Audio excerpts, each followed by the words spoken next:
وعباد الرحمن الذين يمشون على الأرض هونا وإذا خاطبهم الجاهلون قالوا سلاما صدق الله مولانا العظيم. دوسری پڑھی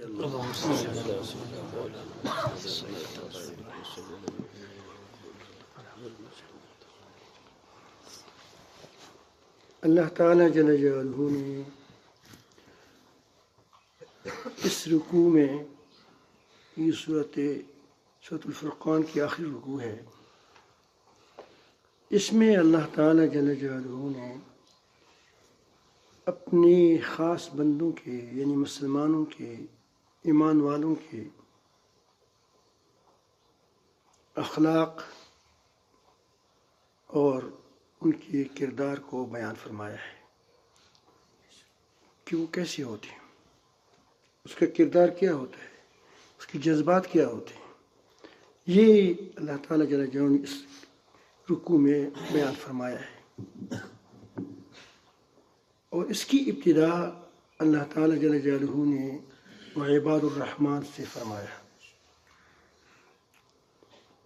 اس میں بڑی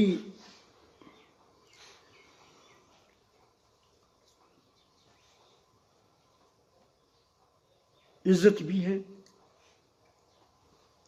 اللہ تعالیٰ کے بندوں کی، خاص بندوں کی، مسلمانوں کی، اور یہ بڑی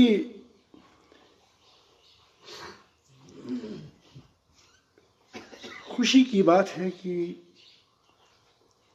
احکم الحاکمین یہ فرمائیں کہ یہ میرے بندے ہیں.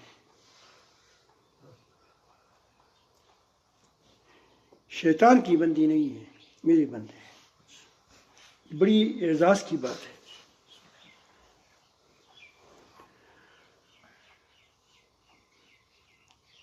اور اس سے معلوم ہوا کہ کچھ لوگ ایسے بھی ہیں جو اللہ تعالیٰ جل جلالہ کے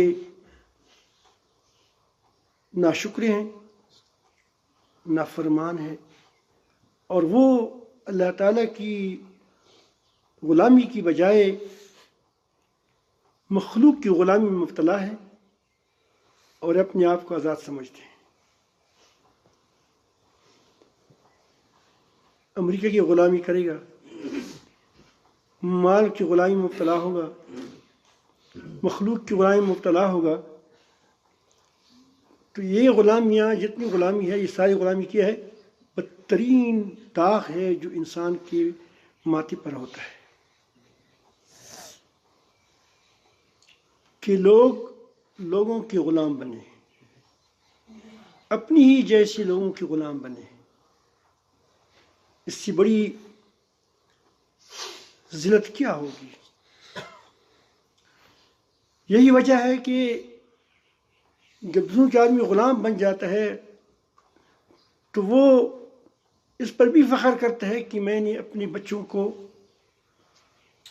اس کی ذبح کرنے کے لیے دے دیا.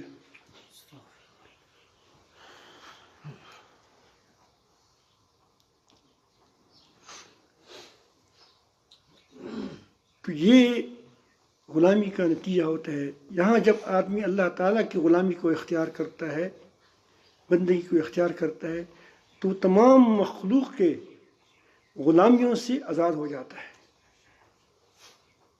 ایک بار مجھے میرے ایک دوست تھے، پروفیسر پیر مسرت شاہ صاحب رحمۃ اللہ علیہ، انہوں نے مجھے ایک جگہ پہ لے گیا، کہا کہ وہاں جانا ہے. بس میرا دوست تھا، میں اس کے پاس گیا. جب میں وہاں پہنچ گیا تو وہاں ماحول بدلا ہوا تھا. پینٹ شرٹ تھے اور ٹائی وغیرہ تھی. کچھ ایسی معلوم ہوتا کہ وہ کلا وغیرہ ہے، سارے وہ کلا ہیں اور یہ کوئی افسر ہے، آفیسر ہے. میں تو نہیں جانتا تھا. اس میں ایک آدمی کو میں جانتا کہ نسیم مامو اس کا نام تھا. نسیم مامو جو پہلے پاکستان کا اقوام متحدہ میں کہ میں وہاں ان کا سفیر رہا تھا. وہ مظہر شاہ صاحب کے دوست تھے، بوڑھا آدمی تھا. وہ اس کو نسیم مامو کہتے تھے. تو اس کی جگہ پر انہوں نے انتظام فرمایا تھا، کیا تھا انہوں نے. اور اب میں بیٹھا نہیں تھا کہ ان لوگوں نے سوال کیا کہ مفتی صاحب آپ بتائیں کہ آزادی کسے کہتے ہیں. اللہ تعالیٰ جل جلالہ دل میں بات ڈالی کہ آزادی یہ ہے کہ انسان اپنے نفس سے آزاد ہو جائے.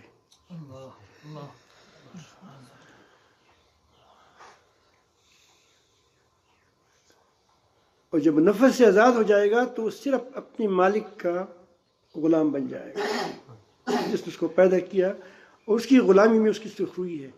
لیکن وہ امریکہ کی غلامی سے آزاد ہو جائے گا. مجھے پتہ نہیں تھا کہ سارے وہی لوگ ہیں.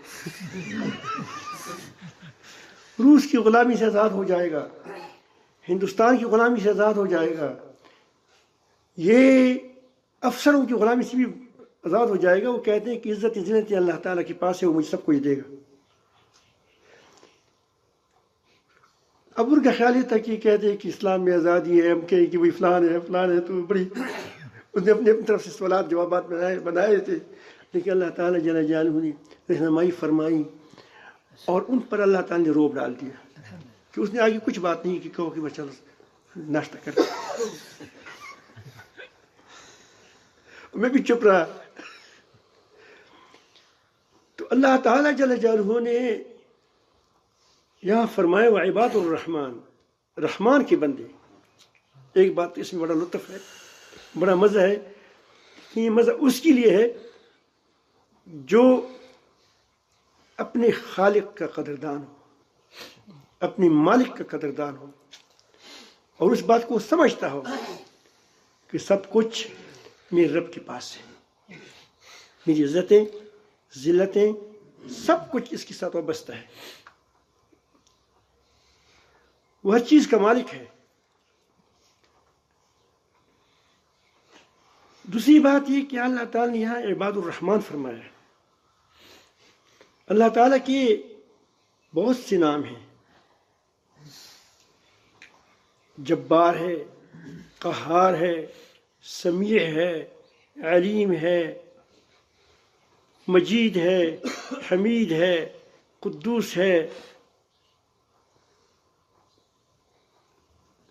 بہت سے نام ہیں. ان ناموں میں سے اللہ تعالیٰ نے رحمان کی یہاں اپنے بندوں کے لیے رحمان کی صفت کو پسند کیا کہ عباد کے ساتھ رحمان لگایا جائے. عباد اللہ بھی نہیں کہا، حالانکہ اللہ کا نام ساری صفات کو جمع کرنے والی ہے. یہ ہمیں تمام مومنین کو، مسلمانوں کو ایک ترغیب بھی ہے، اور لوگوں کو یہ بھی بتانا ہے کہ اس کی نمونہ کیسے کیا ہوگا. یہ رحمان کے بندے ہیں. اللہ تعالیٰ مہربان ہے، رحمان ہے. تو یہ میرے بندے مہربان ہوں گے، میرے بندے مہربان ہوں گے، رحم دل ہوں گے. جس طرح کسی کے باپ بڑا بہادر ہو، اس کا بیٹا ہو، وہی باپ کے راستے پر چل پڑے تو ہم کہتے ہیں کہ بہادر کے بیٹے. کیا ورنہ ویسے تو ہم کہتے ہیں کہ باپ تو بڑا بہادر تھا، تو بڑی بغیرت ہے.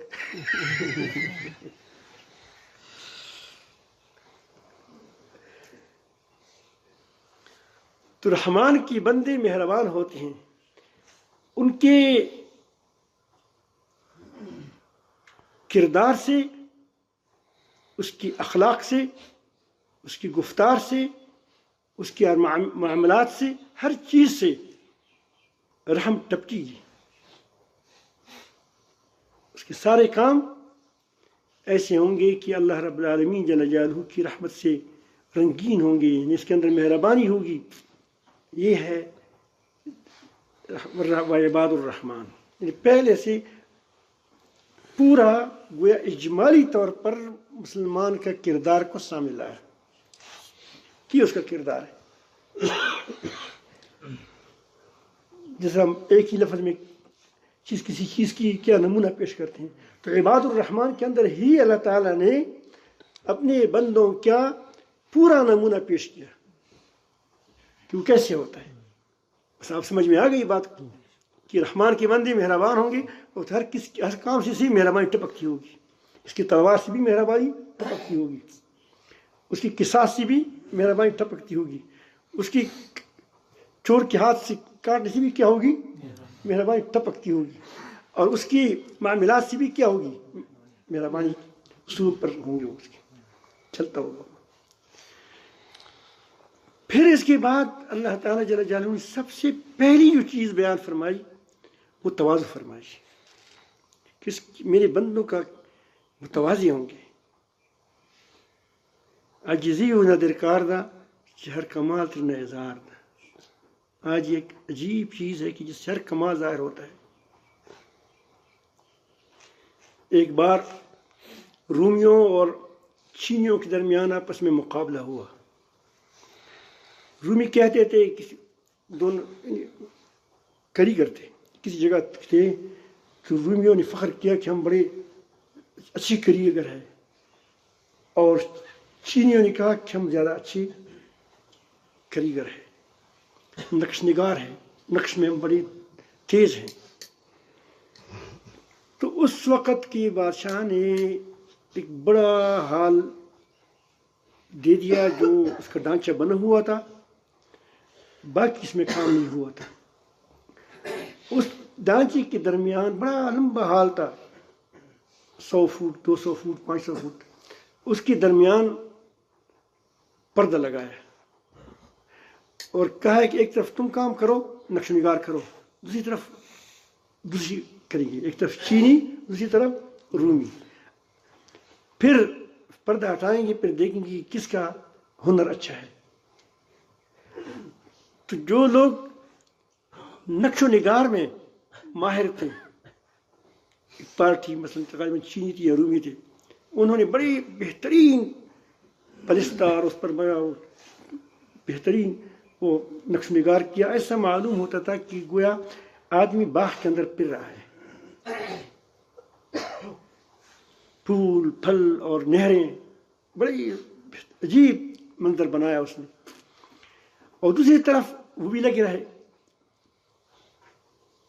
انہوں نے کیا کیا کہ اس طرف کو ایسا بنایا کہ شیشے کیا مجال ہے، شیشے سے زیادہ صاف کر دیا اس کو.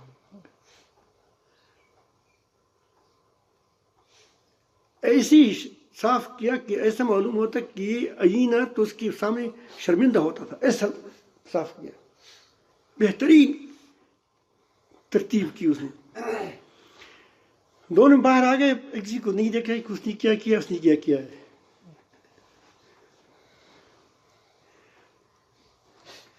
تو ایک وقت جب بادشاہ کو معلوم ہوا کہ دونوں نے اس کو پیغام ہوا کہ چیز تو بن گئی ہیں، اگر آپ دیکھنا چاہتے ہیں، تو وہ آئے اور ساتھ لشکر بھی تھا اور پردے کو ہٹایا.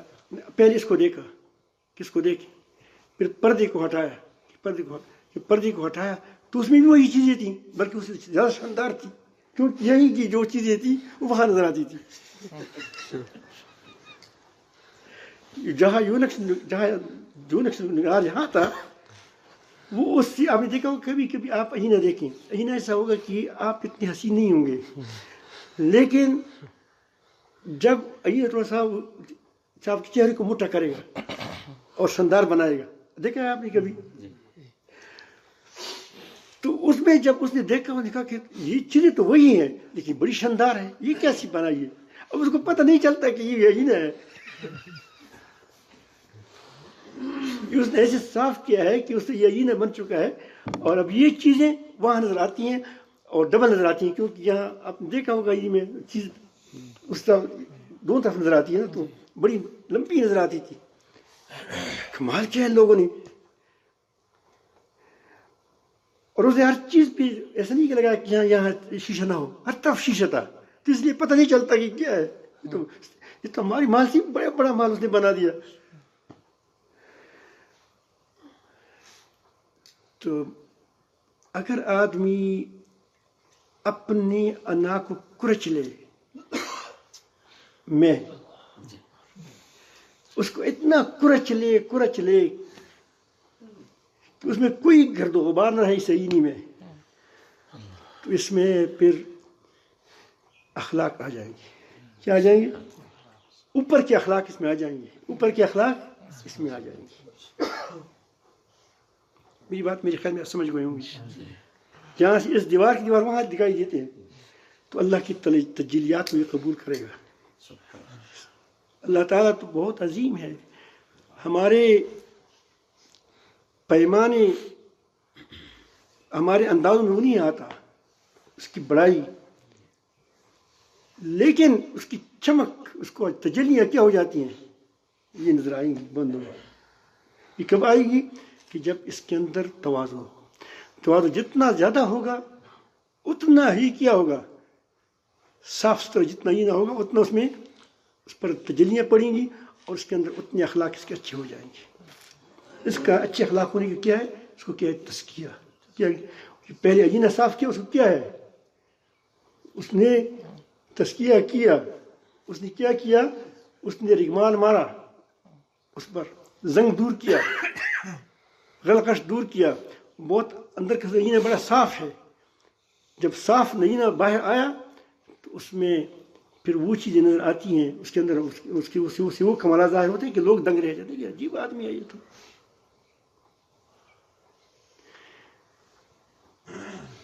عجیزی نہ درکار دا کہ ہر کمال تے نہ اظہار دا. عاجزی ایک ایسی نادر چیز ہے کہ اس سے ہر کمال ظاہر ہوتا ہے. کمال تو اللہ تعالیٰ جل جلالہ نے پہلے اپنے بندوں کی جو صفت بتائی، خلق بتایا، تو کہے کہ متواضع ہے. بڑائی رب کے لیے ہے، بڑائی رب کے لیے. عاجزی کس کی ہے؟ انسان کی. جب انسان اپنے آپ کو کم سمجھے گا تو اللہ تعالیٰ اس کو اٹھائے گا. جب یہ بڑا سمجھے گا تو اللہ تعالیٰ خود بڑا ہے، وہ کہتے ہیں اس کو پکڑے گا. فرعون کے ہاتھ پکڑا، گردن میں پکڑا. نمرود کو پکڑا، شداد کو پکڑا، ابو جہل کو پکڑا. تو یہ پہلی چیز تواضع ہے. اسی لیے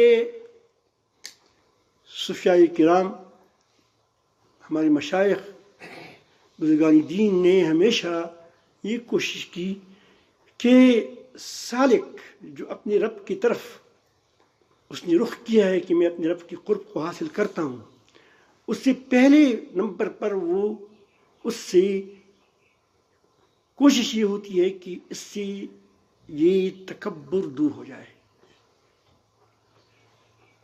اگر یہ چیز دور ہو جاتی ہیں تو مسئلہ آسان ہو جاتا ہے. اگر یہ اس کے اندر ہے، اس کے ساتھ حرام ہے اس پر کہ اس کو کیا ہو جائے، اس کی اصلاح ہو جائے. جس کے دل میں انا کا بت ہوگا اس میں رب کیسے آئے گا؟ اس انا نے تو، میں نے تو شیطان کو غرق کر دیا. یہ بیچ کی کیا خطا تھی، ان کون سا غلطی تھی کہ اس کے اندر تھی؟ عابد تھا، عالم تھا، عابد تھا، بڑی بڑی عبادتیں کرتا تھا، لیکن انا کی مرض نے اس کے راستے کو مار دیا اور ہمیشہ کے لیے راندے درگاہ ہوا. اللہ تعالیٰ ہماری حفاظت فرمائے. اور جب تکبر آتا ہے تو وہ تمام امراض کی ماں ہے. جس طرح تواضع تمام خوبیوں کی اس سے پیدا ہوتی ہیں، اس طرح تکبر سے تمام رذائل، تمام برائیاں پیدا ہو جاتی ہیں. یہی وجہ ہے کہ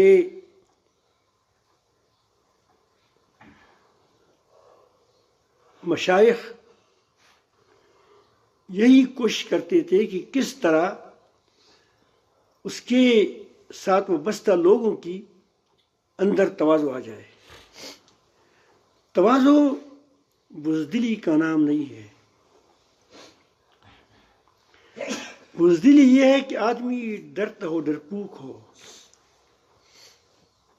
کہ یہ ہوگا وہ ہوگا. وہ تو دنیا پرست ہے، اس لیے ڈرتا ہے کہ یہ مال جائے گا، یہ فلان جائے گا، یہ ہوگا یہ ہوگا. اس کو بزدل کہتے ہیں. ایک آدمی نے کہا کہ تواضع تو بکری میں بھی ہے. اب اتنا یہ پاگل ہے کہ اس کو بھی نہیں جانتا کہ بزدل اور تواضع میں، بزدلی اور تواضع میں فرق ہوتا ہے. بس کہتے ہیں بکری کو. کس کو؟ بکری کو کہتے ہیں. تو کہتے ہیں کہ ڈرتا ہے. تو ڈر اس کو کہتے ہیں کہ بکری بھی ڈرتی ہے. تو اس نے اس کا ڈر کا معنی کیا کیا؟ تواضع کیا. تواضع تو اللہ تعالیٰ کی بڑائی سے پیدا ہوتی ہے. اللہ اور یہ بزدلی کسی پیدا ہوتی ہیں؟ چیزوں کی بڑائی سے، کہ یہ مجھے مارے گا، وہ مجھے مارے گا، یہ مارے گا. کتنا بڑا فرق ہے. اور یہ لکھا پڑھا آدمی اس طرح کہتا ہے تو بڑی عجیب معلوم ہوتی ہے کہ وہ اس کی معنی کو بھی نہیں جانا. تواضع کیسے کہتے ہیں؟ من تواضع للہ. اور جس کی تواضع کی بار بار قرآن مجید میں، حدیثوں میں اس کی فضیلت آئی ہے، اور تکبر کی مذمت آئی ہے. اور تکبر کی آخری انجام جب آدمی سے پر ڈٹ جاتا ہے، تکبر پر وہ اس کو ختم نہیں ہوتا، تو وہ اس پر دل پر مہر لگ جاتی ہے. اللہ تعالیٰ بچائے. یعنی اس کو اس کے اندر سے حق کی قبول کرنے کی صلاحیت ہی ختم ہو جائے گی. آدمی حق قبول اس وقت کرے گا جب اس کے اندر تواضع ہے. ورنہ اگر آپ نے ایک ساتھ آدمی ساتھ مقابلہ ہوا اور وہ حق پر ہے اس بات میں، تو اگر آپ اس کی بات کو مان لیں تو یہی بات سمجھ میں آئے گی کہ اس آپ نے آپ کے سامنے ہتھیار ڈال دیا. یہی بات ہوگی.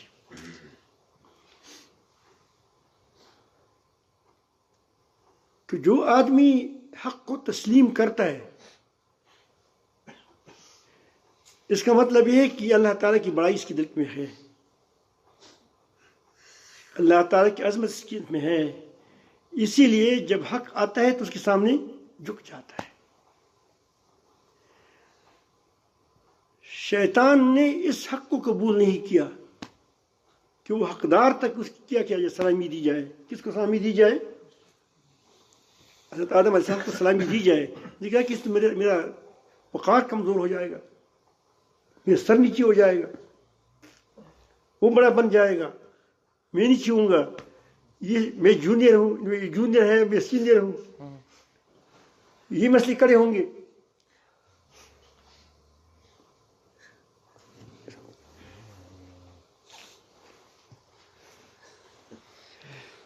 ہماری مجلس میں بڑی مزے ہوتے ہیں. دیکھو لوگ، آپ دیکھیں جو حکمران ہے یا بڑی بڑی بادشاہ ہے نا، یہ بہت تھک جاتے ہیں.